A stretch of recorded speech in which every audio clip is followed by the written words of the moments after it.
What's up, everybody? It's Heat Override, and I'm ready to bring the pain for you and Dr. Roto this week.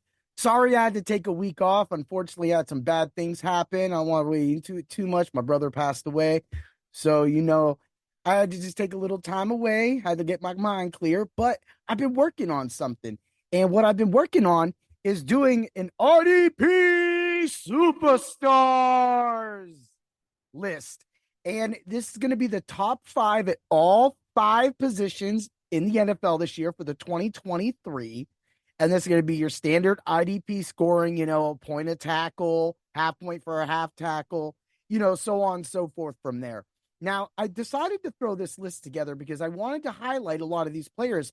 And there's a couple players on here that I wanted to take a look at just a little bit and explain why do they score so much and talk about how did that person actually end up there when he wasn't even a starter? We'll get to that. So again, this is get over to Dr. Roto right now. There is baseball content, college basketball content going on right now. I mean, it's March, right? You ready for March Madness, right? The guys at the one and done got you. And right now with hockey going off right now, I mean, you have so many different avenues in this what's semi off season, but a lot of people are getting ready for their dynasty leagues. I'm getting ready to have my baseball draft here in the next day or two. So that's huge for a lot of people like us. And going forward, that's where we want to put it all. So this is a football podcast, of course. So let's get to it. All right. So under the standards IDP scoring system, on my model, DeForest Buckner was number one with 119 points, and his points per game were 7. Number 2 was Derek Brown for the Carolina Panthers, just in case any of you guys need to go, or if he's still for the Carolina. I mean, with free agency about to amp up and all these trades are about to happen. Of course, we're looking at last season and where they could go from there. So we got Derek Brown, Carolina. What a guy. Came out of nowhere. Nobody even thought about him. When you think about him as number 2, and if you have to start a defensive tackle, then he's the perfect guy for you because you could have got him almost in the last round and nobody would have knew. And you'd have got 112 points from him. And yet that's an average of 6.59. Number 3 is the Miami Dolphins, Zach Sealer. He had a 102, and that's an average of 6. I mean, another guy you could have definitely got late. Number 4, a guy you couldn't have got late, was Quinnen Williams of the Jets. 93.5 points, 5.5 points per game. And number 5, Christian Barmore of the New England Patriots. 92.5, 5.44 game. Did you notice I didn't even mention Aaron Donald? And that has nothing to do with age. Again, this goes back to game plans. And when teams double and triple team Aaron Donald, sometimes going for the stars always isn't the best idea, especially if it's a defensive line, especially a tackle like Aaron Donald. Even though they move him around, the Rams defensively up front just couldn't create enough pressure without Aaron Donald being blocked. So they had to sit there and continuously always monitor Aaron Donald, which then the rest of the team didn't step up, of course. Well, hey, this is a new year, and man, the Rams are in a perfect position to get some guys right now. Oh, yeah. So let's get to, so when you look at that, you got DeForest at 119, and then you have the 5th place guy, Christian Barmore, at 92.5. That's within a 20-point difference, and you really don't get it, and you're not going to get really much out of that. But what you do know is that DeForest Buckner has been a force to be reckoned with down low. He has been one of the most consistent people, and it shows yet once again why he's up there. You're looking at 7 points per game for defensive tackle, and that's a position a lot of people are overlooking, and it's not one of the more important positions like linebacker. So let's move along. Defensive end. I mean, you already know it. It's the Steelers' TJ Watt. Bang, 155. Woo-hoo-hoo-hoo. Average of 9.12 points per game. I mean, TJ Watt got it done. And now this really shows you that when you talk about defensive player of the year and people who make money or get that accolade and how dominant they were, look, you can make every argument for Myles Garrett, but when you go to fantasy stats and you see that Myles Garrett isn't even the top 5, that lets you know something. Like, just like, okay, you gave it to him, but was he really that like explosive? Was he really out of this world? No, I don't think so. I think in the end, when you look at, TJ Watt's 155, That's more impressive. That means that he was in on more plays, opportunity, and everything else. Hey, that's the way it works out. Number 2, Khalil Mack, 148.5, an average of 8.74 per game. Now, he had that one game that was monstrous, the 6-7 sack game. Yeah, that is like almost, that accounts for almost 40% of his points. So don't get it twisted. And Bosa was injured for the year. Now, when you run it back, that 148.5, that's insane. Without that game, this takes him not only out of the top 5, but moves him down, but shows why a game breaker like that, it overall in the season, you're going to win. But most likely, if you have an IDP league and you have him for that game, there's most likely no way you're going to lose that week when someone puts up 50, 60, 70. In one league where it was created pressures and everything, this dude put up over 100 points. I got nothing. I'm just the IDP hero trying to tell y'all that IDP matters, right? Okay. Move along. Number 3, Max Crosby, Las Vegas Raiders. I mean, what is this? 139.5 with an average of 8.21. And this man had a lot of hurries and pressures too. So this guy was really one of the guys you could have really got later in the draft, and that you would have got that consistent play all year long. I mean, I picked him up this year, and he helped me out for a few weeks that I needed him. I mean, he threw up a stinker one of the weeks. It just didn't make sense. I was like, he had the perfect opportunity to have so many sacks. He just kept whiffing. And his teammates were just getting set. Like, I think this is the game they had like 7 or 8, 9 sacks. And he didn't get what?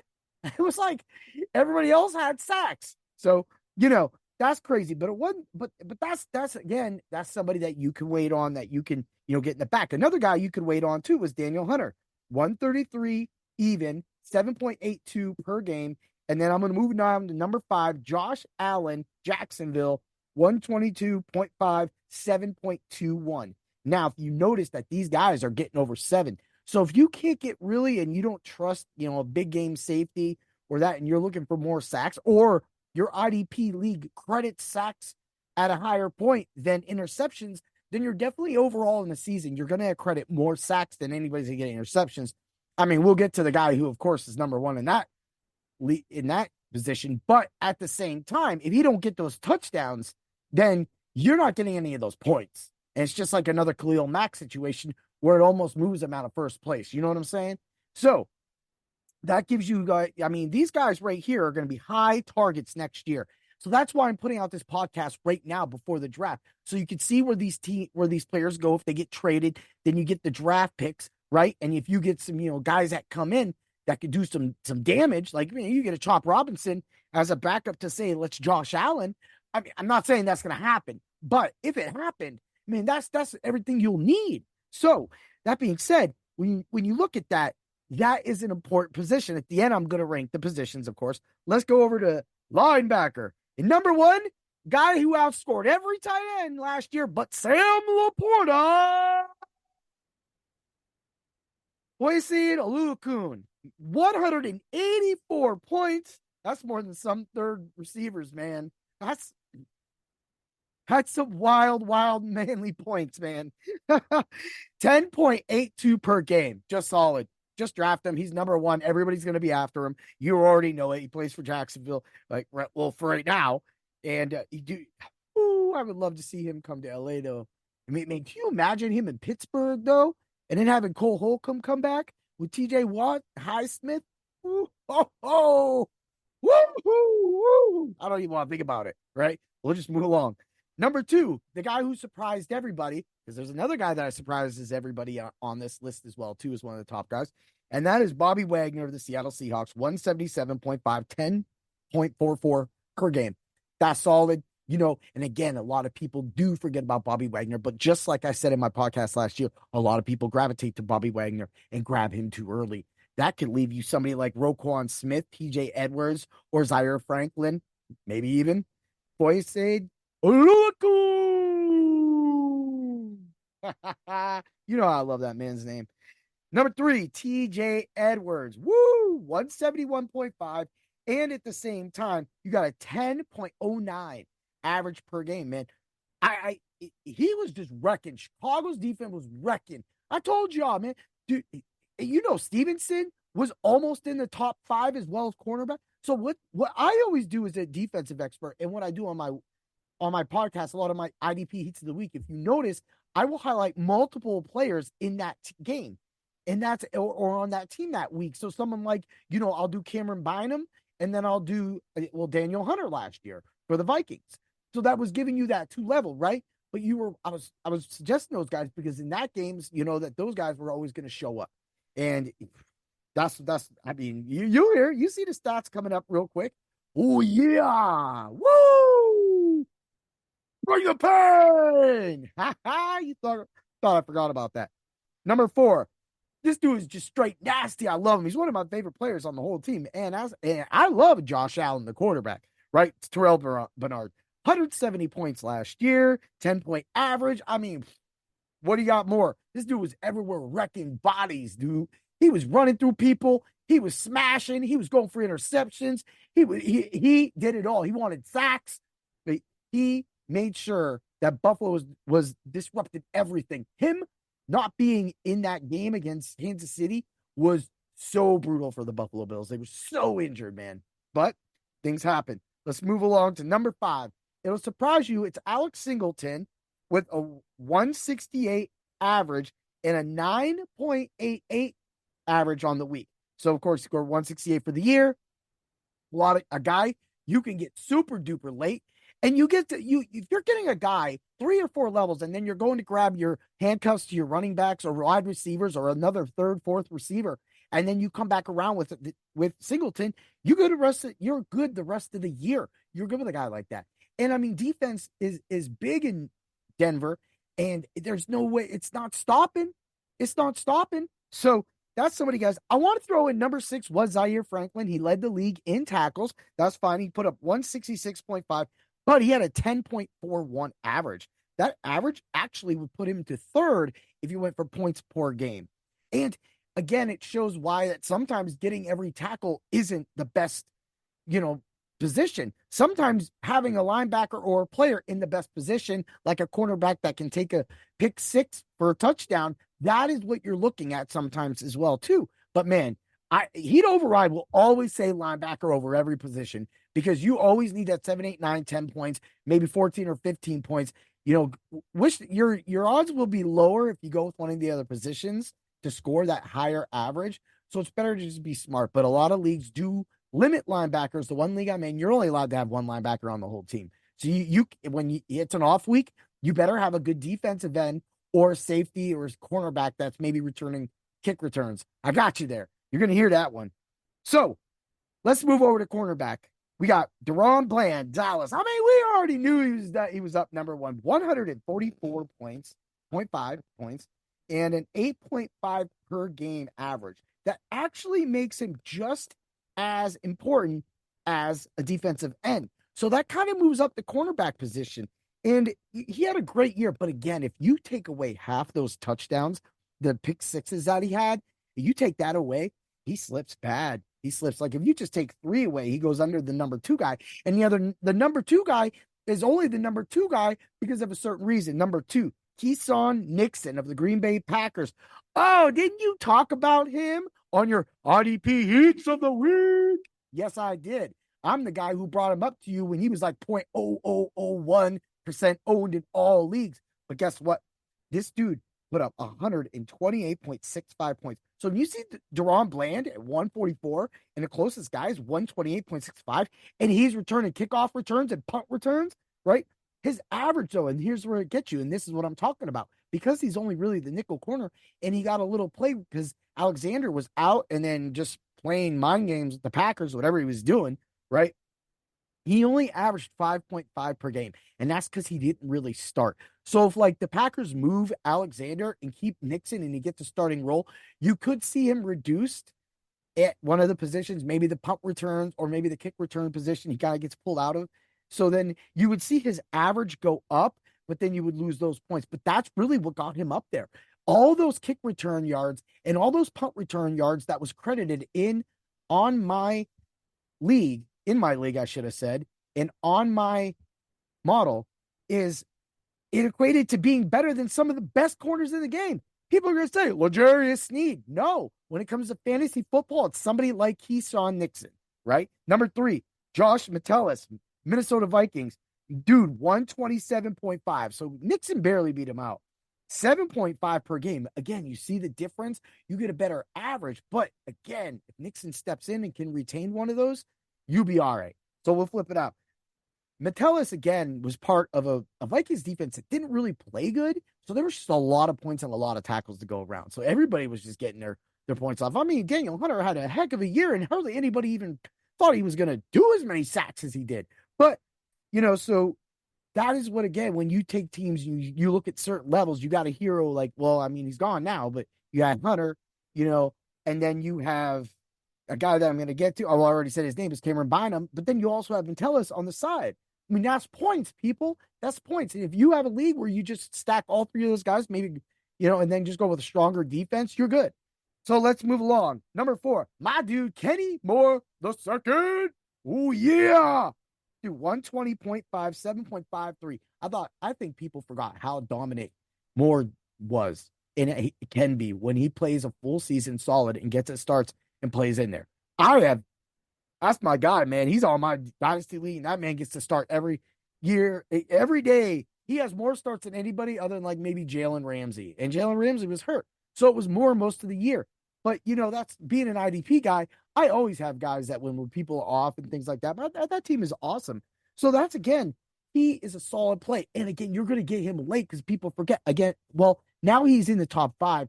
He will be highlighted because, and no matter what model anybody uses, it's still going to pop up a lot of stats. But again, when you have EJ Speed running around like a madman, and you got Zaire Franklin, right?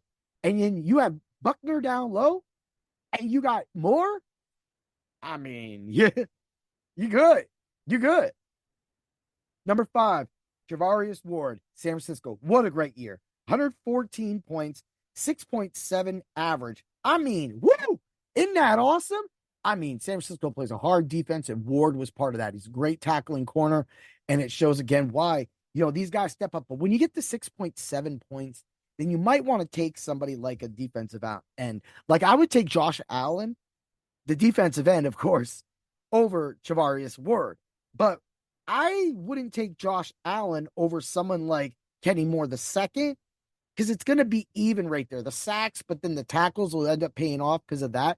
But Kenny Moore could slip a little bit, and Josh Allen could be another dominant force. And if he gets a 15, 16 sack season, that's too many points to give up. So again, you really have to look at where you're at and who's available in your drafts. Because if you're having a dynasty draft right now, and then you're going to have the rookie draft after that, then these are guys you're going to want to target. Let's move along. Safety. Antoine Winfield Jr., 164.5 for the year, 9 points per game. That's a hell of a game. And nobody thought he would be number 1. Guess what? He was. And now you get this point where, if this whole Baker Mayfield thing doesn't work out, Tampa Bay is going to need a quarterback. If they don't get a good quarterback, a solid quarterback, next thing you know, I mean, Carson Wentz could probably go there. if Mayfield leaves, whatever. But you look at that, he's going to always be in on every play. He's just as dominant as anybody else, and he's always back there to make an interception, and he wants to take it the distance. I mean, he's number 1 for the reason, and he's somebody last year that you could have got late in your drafts. I mean, I don't want to keep beating that up. But number 2, Jesse Bates III, another guy, 162 with a 9.53 average. He had a stellar year. Atlanta has a good defense, a good solid defense. And that's why taking a safety from Atlanta is perfect. And he's definitely going to be playing up to the level this year. And with a whole new with a new head coach, finally, we get to see the superstars. So that could lead to more turnovers because teams will be throwing more, maybe behind with Atlanta, or maybe Atlanta will be a little more aggressive this year. So let's see what works out for them. Number 3, Cameron Bynum. Talked about them all, right? Why did I talk about 138? That's an 8.12 average. Now, rewind that. Number 2 is 162. Number 3 is 138. That's a massive, massive difference. So yes, defensive schemes make a difference, and opportunity for tackle makes a difference too. I talk about the opportunity for tackle so much because that falls into how the percentage of plays that the teams play over the middle, where your guy is standing, if he's the right outside at the time, if he's edge rushing, if he's going to be locked up where he's got to, bump the tight end, or if he's going to be in the middle, like Franklin. That's big for you. Number 4, Julian Love, Seattle Seahawks, 136.5, 8.03 average. Let's round out number 5, Derwin James Jr., 132.5, 8.28 average. Of course, the difference is sometimes with those could come with that they played more games or less games, and I could get it. But Derwin James is one of the best safeties in the league, too, that everybody forgot about. He was on the waiver wire out there, and he was like around 20-30% at half the time. He got up there near the end when he came back and people could trust him, and the Chargers defense was on the field the entire game practically because, that offense sucked. So, I mean, I'm not going to say anything, but, I don't want to stick it to him. Let's just stop. I'm done with that stick name, man. So, this is going to lead to the first ever Painbringers All IDP Defensive Team. Ooh, yeah. Each level gets a hero. It's number 1 in each position. Unless I feel somebody had a better, you're not going to see me moving TJ Watt out for Myles Garrett. Sorry.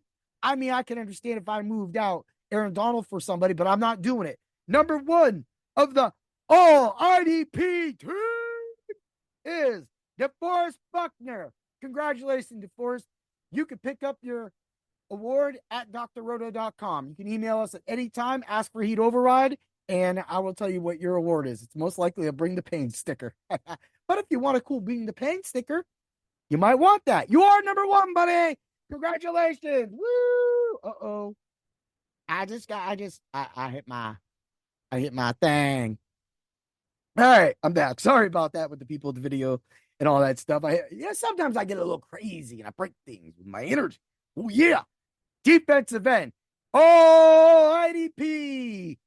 TJ Watt of the Pittsburgh Steelers, man. Number 1, man. Ain't no way, no thing. You got a chance to get Watt. You can get one of those top 5 linebackers, and you can get TJ Watt.